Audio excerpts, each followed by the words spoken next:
Bom dia, turminha! Como é que vocês estão? Tudo bem? Vamos lá para a nossa aula de História. Hoje falaremos da escravidão ao trabalho assalariado. Tá certo? Então vamos lá, páginas 114 a 120.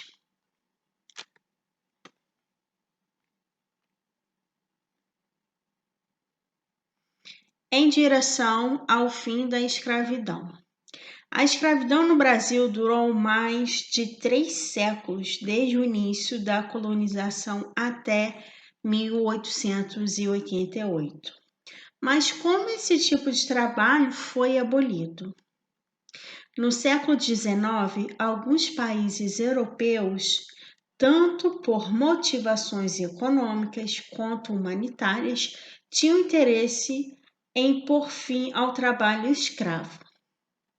A Inglaterra, por exemplo, já tinha abolido a escravidão em seus domínios, e isso fez com que o açúcar produzido nas Antilhas Inglesas se tornasse mais caro que o açúcar brasileiro.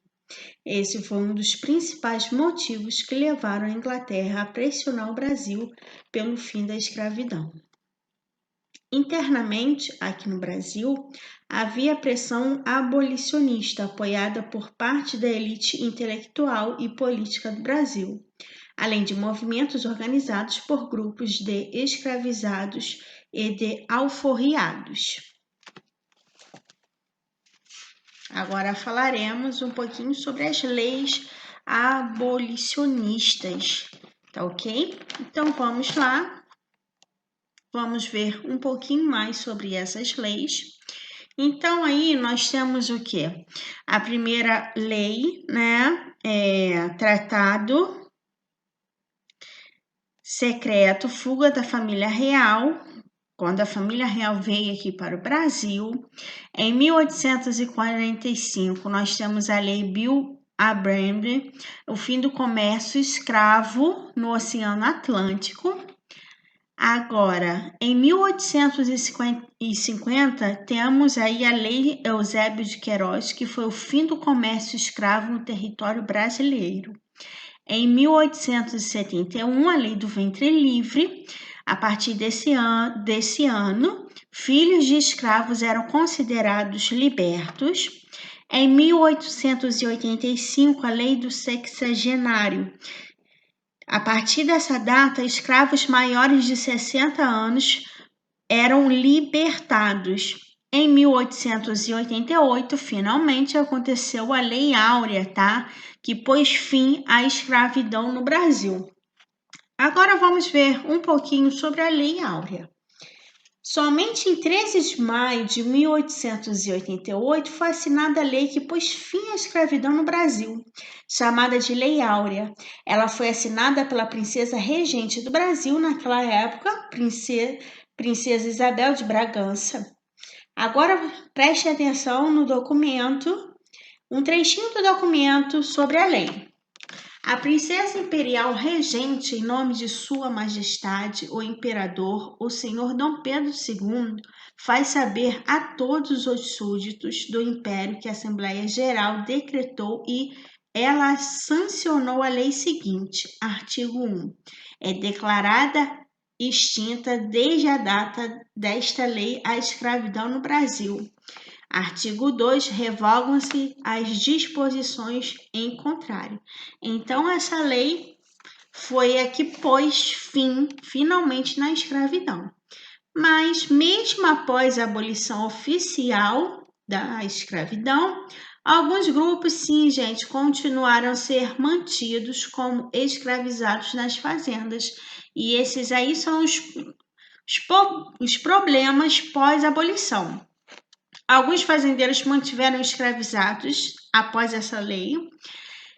O governo não ofereceu assistência às populações que se tornaram livres, ou seja, os escravizados, né, homens livres, depois dessa lei, foram mandados embora das fazendas sem nenhuma assistência do governo. Logo, eles ficaram sem emprego, sem alimentação e sem moradia.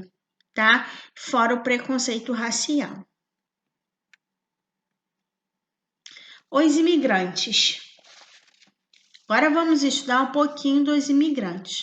Logo após o fim da escravidão, o Brasil precisava de trabalhadores nas lavouras de café. Então, aí começou a chegada dos imigrantes. Prestem atenção. Os imigrantes europeus começaram a chegar ao Brasil na primeira metade do século XIX para ocupar o sul do país, com a expansão da cafeicultura no oeste paulista. A maior parte dos imigrantes vinha da Europa, eram portugueses, espanhóis, italianos, alemães, entre outros. Eles saíam do país devido a 2 fatores principais: dificuldades econômicas e conflitos. No Brasil, esses imigrantes tinham o sonho de obter melhores condições de vida. Para isso, estavam dispostos a trabalhar nas lavouras de café e onde mais fosse necessário. Para atrair a mão de obra imigrante, principalmente de origem europeia, o governo brasileiro criou algumas campanhas no exterior, por meio de folhetos, cartazes e exposições. Passava-se a ideia de que o Brasil era um país de fartura, cheio de riquezas e sem guerra.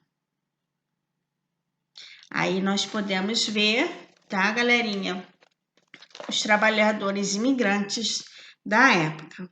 O trabalho nas fazendas. Os estrangeiros chegavam ao Brasil, eram encaminhados para hospedarias de imigrantes, iguais a essas.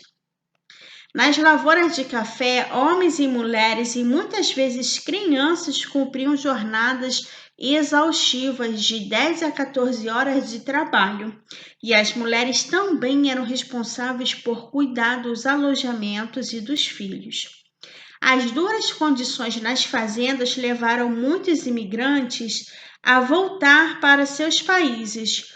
Outros escolheram migrar para as cidades trabalhando como sapateiros, costureiros, marceneiros, e alguns optaram pelas áreas portuárias, onde trabalhavam como carregadores e ensacadores de café.